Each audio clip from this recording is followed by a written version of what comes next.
Welcome to Beyond the Glory, the podcast that takes you deeper into the untold stories, raw moments, and defining victories that shape the world of sport. I'm your host, John Walland, and each fortnight I bring you candid conversations with athletes, coaches, and trailblazers who go beyond the headlines to reveal the real grind behind the glory. If you enjoy what you hear, make sure to like, share, and subscribe on your favorite podcast platform. Your support helps us grow and keeps these incredible stories coming your way. Don't forget to follow Beyond the Glory on social media for updates, behind-the-scenes content, and more ways to connect with the show. And we'd love to hear from you. Leave a comment, tag us, or join the conversation wherever you're listening or watching. Let's go beyond the glory together. For a decade or so, and all has been awesome chatting to you. None other than Gary Mabbutt, former football great, of course, and doing so much in the field of football as he continues in his quest to give back and to do so much in terms of assisting, helping other people as well. Very well connected in the football field as well. Gary, thank you very much indeed for your time. Lovely to chat to you. It's an absolute pleasure. Always great to join you. Been doing it for a number of years now, and it's always gone very well. So thoroughly enjoy it. What you've been up to, Gary? I know when I chatted to you earlier on this afternoon, you are extremely busy and certainly sought after, and coming up with lots of innovation and doing all sorts of good work in the football sphere. Yes, no, obviously I work for the Spurs as a global club ambassador. So I've been doing 2 Legends tours today at the stadium. So I was there early this morning, did a 3-hour tour this morning, another 3-hour tour this afternoon, and just got back in time to do this program. So there we go. Quite hectic. Spurs big game tonight, and then tomorrow I'm back at the stadium for 9 o'clock in the morning to do people have paid a lot of money at a charity event for me to go and host them at a tour of the stadium. So I'm back there tomorrow morning. And then Saturday, I'm in the middle of London doing an international festival for walking football. And then Sunday, I'm at the Spurs Crystal Palace game. So, yes, keeping pretty hectic, John. It certainly has been an exciting premiership, hasn't it? And certainly from an excitement point of view, albeit that the title has been decided, still plenty of niggle and plenty of action to look forward to. Yes, I think obviously Liverpool have run away with it, but below them, there's a lot of competition for getting into the top 5 for the Champions League. And of course, unfortunately for Arsenal, they lost last night to PSG in the Champions League, but Spurs have an opportunity in the Europa League Cup. So, all in all, I think it's been an okay season for British football. I think a lot of Liverpool fans around the world, and certainly in South Africa, would be very delighted. I've got a lot of friends in South Africa that I've known for a long, long time. They're obviously so happy with Liverpool. So, no, I mean, overall, I think it's been a good season, an enjoyable season. There's still lots to play for. I know, speaking of seasons, you spent 16 seasons at Spurs as well, Gary, and an unbelievable run there too. What does the club mean to you personally? To be honest, John, I think that the club has been part of my family for the last 43 years. I'm the longest serving employee at Tottenham currently. Been there 43 years now, 16 years as a player, and obviously the rest ever since as a global club ambassador. I was captain for 11 years and played 619 games for the club. So I had a wonderful time on the playing side, and now thoroughly enjoying being an ambassador for the club. How has it shaped you in terms of your identity beyond football, Gary? To be honest, John, I think you build a reputation for yourself during your playing days, and that sort of stays with you. I think generally people, you earn that respect and that, I suppose, integrity for what you've done over your career. And then that stands you in very good stead. So all the things I do in and around football, I think that's always something which I always get called in for things to do purely because you've had that sort of reputation and, it stands well for you. You captained Spurs to FA Cup glory. That was in 1991. What stands out most from that run in the final at Wembley, Gary? Well, John, I think the semi-final against Arsenal was a massive game. They'd already won the title. They were going for the double we hadn't had a particularly great season, but we had some great players within our side, and obviously going into that semi-final, we were probably 6th, 7th in the league. Said Arsenal had won the title already. They were the odds-on favourites to go through to the final. And on the day, we went out there and we absolutely obliterated them. We, played some unbelievable football. We played them off the pitch. Some great goals, and Paul Gascoigne's fantastic free kick. People will remember. But no, overall on that day, we thoroughly deserved the victory, and that was a great memory. And of course, but that counts for nothing, John, unless you win the final. And then we went to the final to play Nottingham Forest. I had a lot of respect for Brian Clough, their manager, but in the final, they took the lead. We came back in the second half. We lost Paul Gascoigne, one of our talisman for the team that season, with an injury. But first half, everything that could go wrong did go wrong. They had obviously we lost Paul Gascoigne with injury. Their free kick should have been disallowed, their goal, because there were fouls going on around it all, which should have been given to us. Then Gary Lineker missed a penalty. Then Gary Lineker had a goal, perfectly good goal, disallowed for offside. It was never offside. So at half time, we thought the world was against us. And Terry Venables, an excellent manager, just said at half time, guys, go back out there. He said, Gary, get the team to keep playing the same way, and Gary, you'll lift the trophy. Went out second half, and Paul Stewart equalised. And then we got a corner, and the ball's been knocked in. A flick on due at the near post to me coming in at the far post. So it's all worked perfectly. I'm at the far post waiting for the flick on. It's flicked on brilliantly. I'm about to put the ball in the back of the net, and then Des Walker, who was marking me, threw himself at the ball to try and clear it and headed it right into the top corner. So probably far better than I could have done. So we won that cup 2-1, and then that was my time to walk up the stairs at Wembley. All the years of watching the cup final on TV, standing there, being given the trophy and turning to share that moment with the fans in the stadium and all around the world was absolutely phenomenal. I know you've played alongside some of the biggest names of the era as well, Gary. Who would you say was your toughest opponent, and why?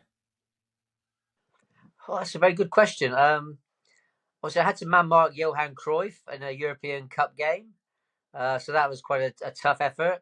When we beat Anderlecht in the UEFA Cup, I had to man-mark a player called Enzo Schifo, who's also an excellent playmaker for Anderlecht. Played against Marco van Basten, who again was an excellent striker. In the Premier League, probably Kenny Dalglish and Ian Rush were probably the two best, the partnership that played for Liverpool. Obviously, Alan Shearer was a fantastic player. But yeah, so I mean, there's always tough opponents when you play the game. To be honest, I never worried about any opponent. That's not being, arrogant or anything, but I always believe that I could stand up to whatever's thrown at me. So yeah, I never lost a minute's sleep worrying about the next day's game. Yeah, absolutely. I mean, what are the key differences you see in the modern game now versus your playing days, tactically, physically, as well as culturally, Gary? To be honest, I think it's changed a great deal. As far as there used to be a lot more, the tackles that were flying in nowadays don't seem to be quite the same sort of. I don't know the same. I don't know quite what it is, but they used to get away with a lot more than they do now. I think the referees and VAR are on top of everything. Although I have to say that I think the VAR is the biggest mistake the game has ever made. I think it's ruined the game completely. It's taken away the spirit of the game of football. And I believe the game should be played by professionals and run by professional officials, not run by a computer. Well said. Now, just looking at you personally, and it's always been great chatting to you in terms of your diagnosis with a type 1 diabetes. I think that was at 17.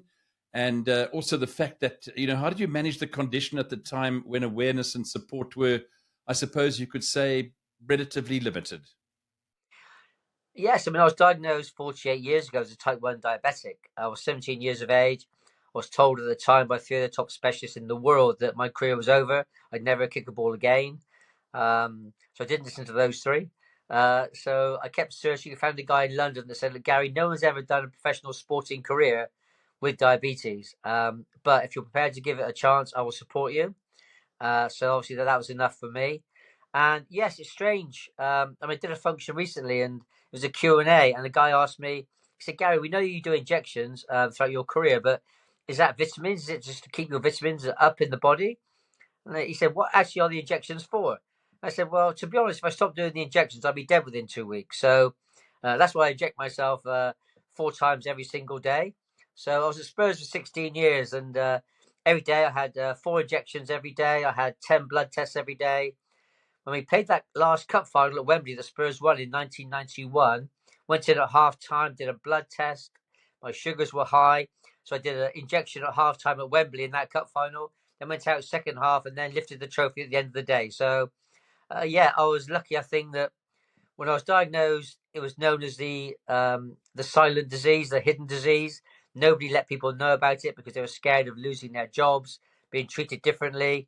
But when I was diagnosed, I said, "Look, I'm coming straight out and saying I'm diabetic and making it very public." I'm delighted that I did now because I'm now, obviously, I'm Vice President of Diabetes UK. So we've done a lot of work over the years in supporting diabetics and educating people that you can lead a normal life with diabetes. Every time I go and do talks to, whether it be conferences or to youngsters in diabetic groups, I tell them that no matter what they want to do in life, they can still achieve it with diabetes. It won't hold them back. So I'm on 7 injections a day now. But as I say, I was on every day. I was at Spurs on 4 injections every day. Whether you're training, playing in a cup final, playing in an England game, you still got to do your injection. You still got to look after yourself. So yes, it's been a long haul, to be honest. I was asked the question as well, "Gary, you got one day to live, and in your bucket list, what's on your bucket list that you would like to do?" I said, "I'd actually like one day where I'm not a diabetic," because for 48 years, every day you got to plan your day, plan your meals, plan your insulin, plan your injections, and that's been throughout my whole career. So, to be honest, I think I've got through it, and I was able to play a professional career at the highest level, playing for my country and playing for a Premier League team for 16 years. And hopefully that's enough to hopefully spur on a lot of other diabetics so that they can achieve what they want to achieve in life. Fantastic. And I remember when I heard that breaking news, which was all over the British press, the tabloids are headlining with it, where you, in fact, had that incident when you were in Hoedspruit with the rats having gnawed you. And few people realized in terms of the peripheral areas where you don't have that feeling. But that was something really horrific. And I know that you had to have that treated. And it was quite something, wasn't it, to actually recover from it, Gary? But like you are the person that will overcome anything. You did. Yes, I mean I think it's quite common in the world that when you live in houses and you walk around with bare feet, whatever, that there are rodents around the homes. And obviously, unfortunately, they wanted to have a chew of my feet, and one bit down to the bone in my foot. Another one ate a hole underneath my foot. So yes, that was very frustrating. I had to fly back to the UK straight away and into hospital to get it all fixed. But I've got neuropathy in my feet, which is part of the diabetes. I've got no real feeling in my feet. So, anybody else go on holiday? I mean, they said normally if anything tickles someone's feet at night, they'll move. Yes. Whatever it is will run away, and they'll never know it's even there. So, I love being in the wild areas of Africa and all parts of the world. So you're going to come up against these things. So now I wear bed shoes whenever I'm in any area where I could be in possible danger. Like in the bush in South Africa, particularly. Well, exactly. But that's my favorite place in the world. Yeah, I just love it there so much. It's Lovely. The animals don't care whether you're a president or a pauper. The animals never judge you. They never look down upon you. They're just there, and it's fantastic just to share their world with them. So true. And I mean, you talk about that not only the animals out in the wild, but certainly domestic animals. Do you have any pets? Yes, I've always had pets, Mm. dogs mainly, but Mm. I used to have two dogs, and unfortunately one passed away. So I've still got a white golden retriever called Cody. I've got Yes.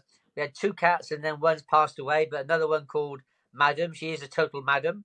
So, and obviously, people I'm sure know that I'm married to a South African girl, Kathy. Yes. So Yeah. that's obviously where a lot of my links in South Africa have come from over the years.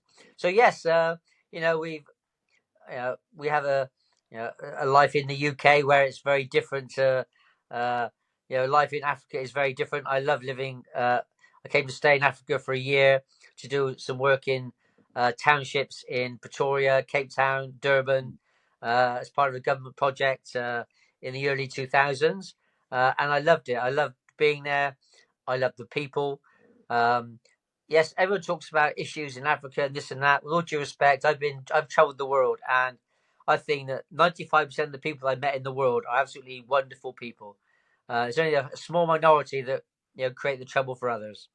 Mm. Would you ever consider living here? My wife would move back tomorrow, given the chance. If I show any sign of weakness, she'd move back. We Okay. got two daughters, Stephanie who's 26 and Tabitha who's 21. And they both work in London, good jobs in London, in the centre of town here. So, yeah, personally, in the years to come when I retire, unfortunately, I've got a very expensive wife and children. But when I finally retire, I will definitely spend, I'll say, at least half of my time in South Africa. Oh, that sounds absolutely lovely. I just want to chat to you about how open you are about resilience. You talk about resilience, and that's something that certainly uh, resonates with me when I listen to you. It's incredible. What was there ever a moment in your life though that you could think of, Gary, where you considered stepping away from the game due to health or to injury, possibly? To be honest, John, I think everybody in life, every corner that we turn, there's a curveball, no matter who you are in life.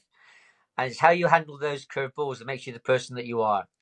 Yeah. And I've always had, when I was quite young, my father put a poem on our fridge. And that poem is still on my fridge in my kitchen today. And the poem's called If You Think You Can, You Can. So I can actually recite it if you want me to, if you've got time. Yeah, I'd love that. I'd love that. Yes. Okay, so it's called If You Think You Can, You Can. If you think you are beaten, you are. If you think you dare not, you don't. If you like to win but think you can't, someone is certain you won't. If you think you'll lose, you've lost. For out of this world we find, success begins with a fellow's will. It's all in the state of the mind. If you think you're outclassed, you are. You've got to think high to rise. You've got to be sure of yourself before you can ever win a prize. Life's battles don't always go to the strongest or fastest woman or man. But sooner or later, the one who wins is the one who thinks he or she can. Wow. So every time I've had a setback, every time I've had something bad in my life, I've read this poem. It's still with me, and so every time I read the poem, and it makes me smile and reminds me that we get one chance at this life. Make the most of it. And isn't it important to always show positivity, Gary? John, I was captain of Spurs for 11 years, and I allowed no negativity in my dressing room. Brilliant. You cannot do anything with negativity. Yeah. Always positive, always believe in things, always believe in what you want to, your dreams are. Keep dreaming on those and believing that you can achieve it. To any youngster growing up, whatever they want to achieve in life, go for it. Um, because that's what life's all about. Yeah. It's here. We've got to say make the most of what we do in our lives, and for anybody, as long as they believe in what they can do, and most importantly, got to believe in themselves. You mentioned the negativity aspect. That was never something that was ever in your vocabulary. Many fans certainly admired your leadership, though. That I do know. What kind of leader were you in the dressing room, and how did that evolve over time? I think in the dressing room, obviously, when I first took over as captain, I mean there are certain people that can be captains because some people are given the captaincy and suddenly they lose sight of their own game. They think they've got to do more and have to. Some people are able to play their own game to the best and also be able to look after the players around you, keep the team in shape, keep the foundations going of what your game plans are. I was very lucky that I was able to play my own game, but be able to talk to players around me. And so I was lucky in that respect. Some people aren't so lucky; they find it more difficult to do that. But generally, I think I was very vocal on the field. I never stopped talking. Whether it be screaming at players if they made a mistake to make sure it's the last mistake they make. I used to say to them, if they made a mistake, I'm giving you one mistake this game. You've had it already. Concentrate. Don't make another mistake. So always positive, not telling them in a really negative way to bring them down, but just reminding them, hey, you've got a responsibility here. We're on the field of play. You're representing yourself, your club, your family, the supporters. We're here to do a job. And that was the most important. Lovely. After retirement, you stayed involved in football, and I think this is so important because very often the road after you've retired, sometimes we see people not kind of making it really, I suppose, at the end of the day. But you certainly have shown your energy, your enthusiasm in ambassadorial roles, that sort of thing. How important has this been for your post-playing identity? I've been lucky, to be honest. I mean, obviously after my playing days, I became a global club ambassador for Spurs. Then I had probably a good 7-8 years as an ambassador for South Africa to try and bring the World Cup to South Africa, trying to get all the European votes and different votes around the world. And we achieved that. So that was an amazing achievement. For me, again, that was fantastic to be part of that, to bring the first World Cup to Africa and to bring such a successful World Cup to South Africa was something which, really is very high up on my list of my achievements. It was a fantastic World Cup, great atmospheres, and again, it showed the world what the country can do. So, yeah, I mean, I've been quite lucky in my life that I've been able to do a lot of different things. As I said, because of I suppose, what you did during your career, people see the sort of character you are and want to link in with you or to use you for certain things. So yes, I think that's been very important. I've always been people always say to me, like, Gary, oh, crikey, in football, when you were playing, crikey, there were some tough guys. You must have, kicked people or want to do this. And they say, who did you take out? Who did you take out the game? Who did you knock over? I said, nobody. I said, what do you mean? I said, well, I was very hard in the tackle. I was very strong and but I said there wasn't a ball I ever went for that I didn't think I could win. I never went once in my whole career to take out a player. If I had taken out a player on purpose and I'd have finished that player's career, I could never have forgiven myself.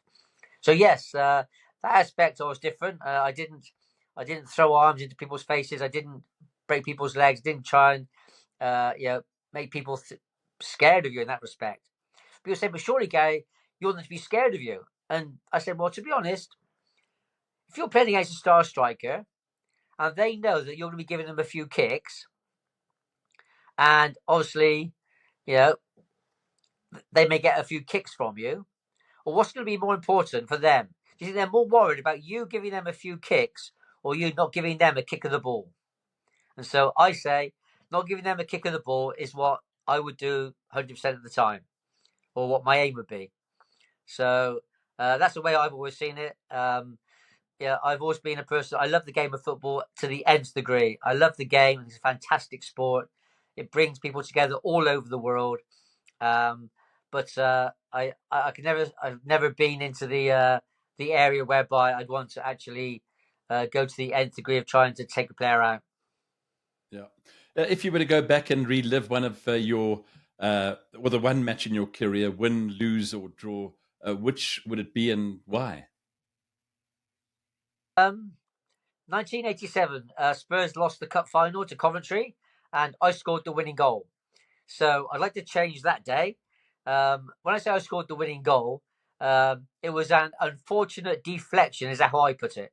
I went to block a cross into the box, and the ball hit the top of my knee, and the ball flicked over Ray Clements in the goal. A total, fluke for the opponents. But I think that day still sort of haunts you to some degree. It's the only cup final, FA Cup final, the Spurs have ever lost. So that's very frustrating, and I'd like to change that. But John, in life these things happen, and these things may happen for a reason, to make you stronger, make you more determined, to make it happen again. But if I could change one thing, it would probably be that. Lovely. Uh, what do you hope for future generations of Spurs fans as well, Gary? And what would you like them to remember most about you? For Spurs fans, I think we now have been voted the best stadium in the world, been voted Yeah. the best training ground in the world, and we're now working very hard to try and get the team at the same level. It's not an easy process. There's some great teams out there. It's going to take time, but we've got some great youngsters coming through. We believe in the next sort of 2 or 3 years, we could have a fantastic team that's pushing to hopefully put in sustained challenges for all the major honours. That's what we want to do. But the game's tough and things change very quickly. This season in particular, it's been unprecedented. We've had an unbelievable amount of injuries to players, our key players. So it's been a difficult season for the whole staff at the club. They've been trying to just get players fit, just to get them on the field. We had 21 games this season, John, where we had between 8 and 12 first-team players unavailable for selection. And that's unprecedented in my time at the club. So it's been a hard year, but we've still got an opportunity of winning the Europa League Cup. And fingers crossed, if we can win that trophy, it'd be fantastic to see Sonny lifting that UEFA Cup at the end of the season. Why do you think you're seeing more injuries?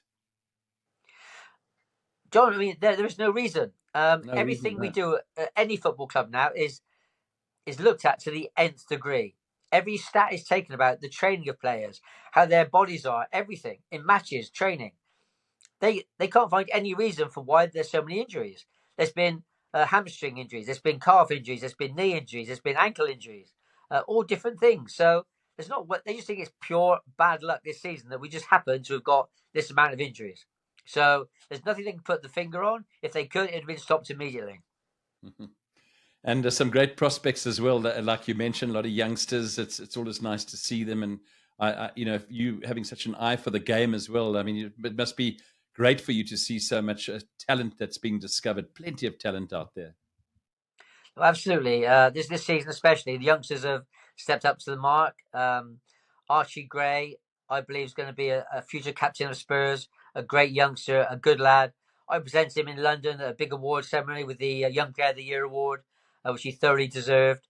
Lucas Bergvall, again, excellent young player in the midfield area. Jed Spence has really stepped up to the mark now as a right fullback.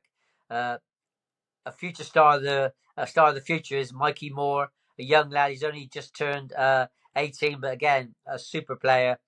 We've got Will Lancashire, another youngsters coming through. Other youngsters out on loan that again can be brought back this summer. So no, we've got a really good crop of youngsters coming through, and so fingers crossed. We can get it right. We can be patient enough to make sure that we can get these players through and create a side that's strong enough to win the title. As the compassionate man that you are, what sort of advice would you give to a young player who's facing adversity, possibly, whether personal or even professional? As I mentioned before, believe in yourselves. Always think that whatever you want to achieve in life, that can be achieved. Don't let anyone ever quash your dreams and your aspirations to be whatever you want to be, whether it be in sport, in business, in school, in education, whatever. Always believe in yourself that you can do it. I mean, in life, there will be many setbacks. And what I've always done in my life, John, is that I've had plenty of setbacks throughout my, give away my age now, throughout my 63 years.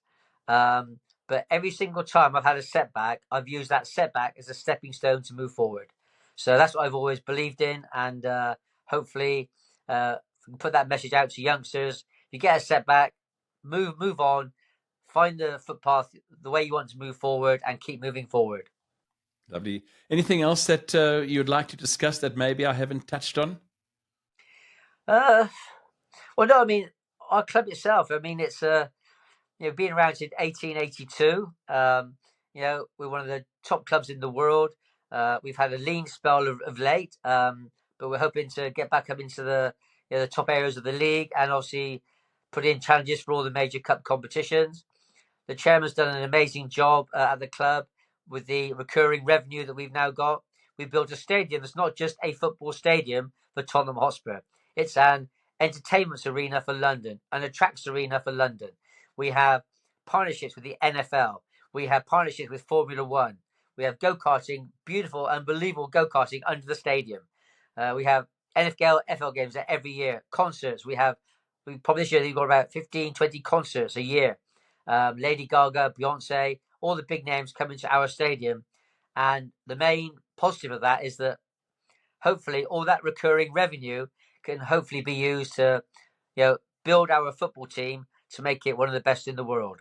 The chairman's he's got us to semi-finals, the Champions League final, but he's more desperate than anyone to win some trophies. So the board have worked hard over the years. Whenever things go wrong, the board are always the first ones to take the flak and take all the abuse. But we're in a very good position now as far as a sporting football club. I think we're in the top 10 in the world of sporting clubs in any sport, in being in a strong position to move forward financially and hopefully on the field of play. Lovely. Gary, I just wanted to ask something maybe that you could elaborate on a little bit in terms of your MBE. What exactly does how how does that affect you? And tell me a little bit more about the MBE. Well, again, in the UK over the years, if somebody does particularly well in life or in certain business, sport, basically in work, in all areas, they do extremely well. Then the Queen will be given their names. Her and her people around her at the time when I was given mine would have looked Yes. at all the information. I was told that the Queen had asked certain information on some videos that I'd done as far as trying to help diabetics from the BBC. So she could have a look at the videos. She then obviously granted me an MBE, which is a member of the British Empire. Yes. So you go to Buckingham Palace, you meet the Queen, you Wow. do all the very much all the pomp and circumstance of going up and meeting the Queen and being given this lovely award over your shoulders. So no, it was given to me, crikey, back in 1994, I think it was. So for my contribution to the world of association football. That is So yeah, no, obviously it's a great honour to be given, yes. and very very proud of it. Lovely. And very life changing as well, I would imagine.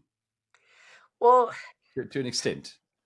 yeah, I mean, life changing. It's like I think a thank you for what you've done for your sport. A thank you Recognition, for what you've yes. done in your career.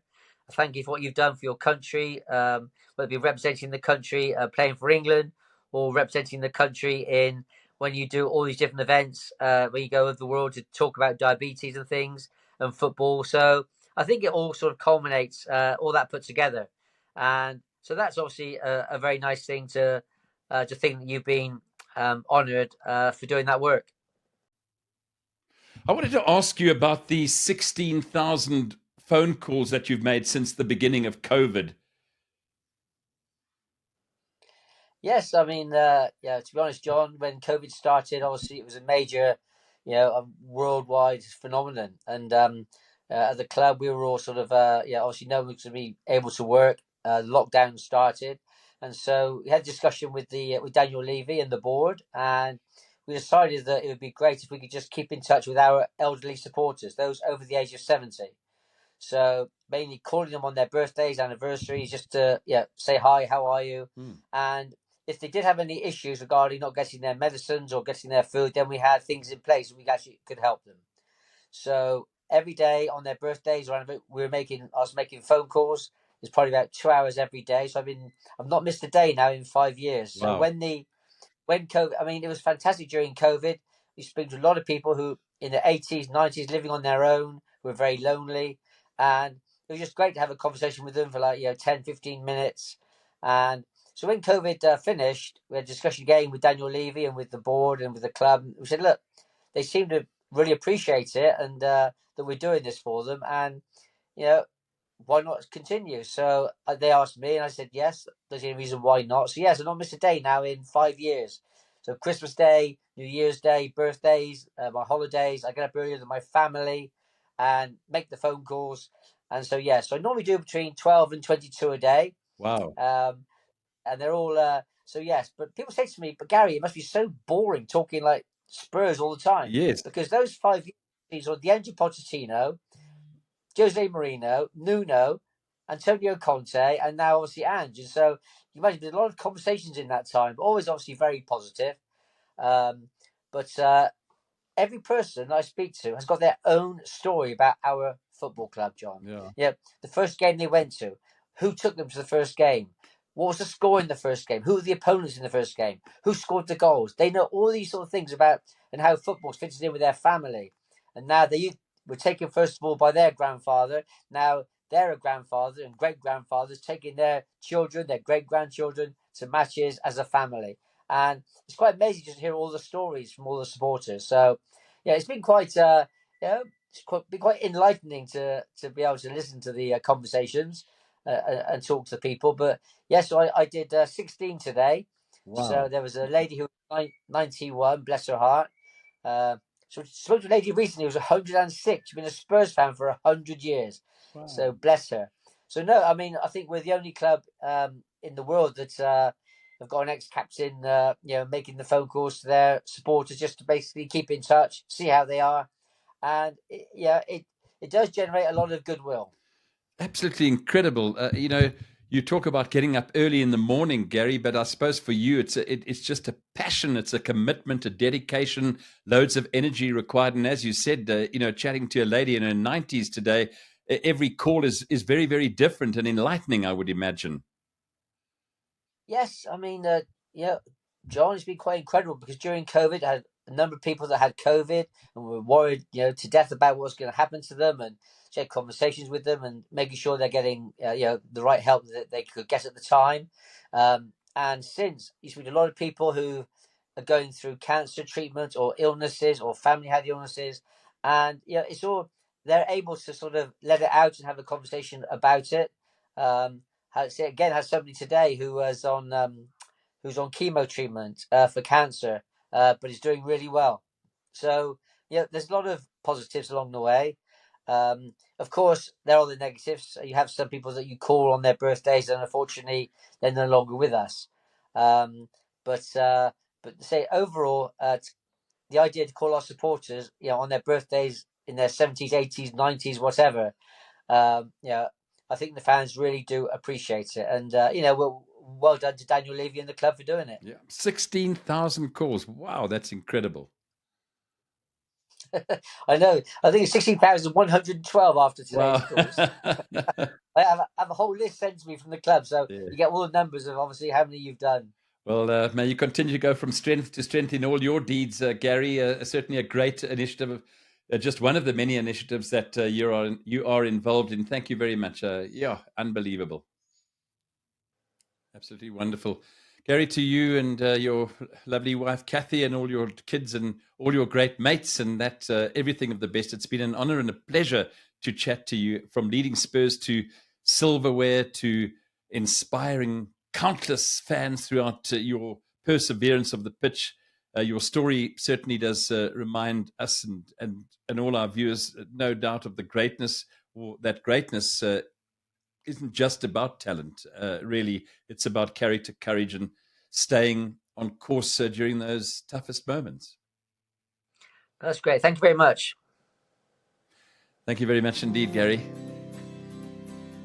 Thank you for tuning in to Beyond the Glory. We appreciate every listen, like, and share. It means the world. Be sure to follow us on social media and keep the conversation going. And if you haven't already, check out our band link at https://band.link/Beyond Glory, full stop. And that's where you'll find all our latest episodes, platforms, and more. Stay locked in. More inspiring stories and powerful moments are coming your way. Until next time, keep pushing beyond the glory.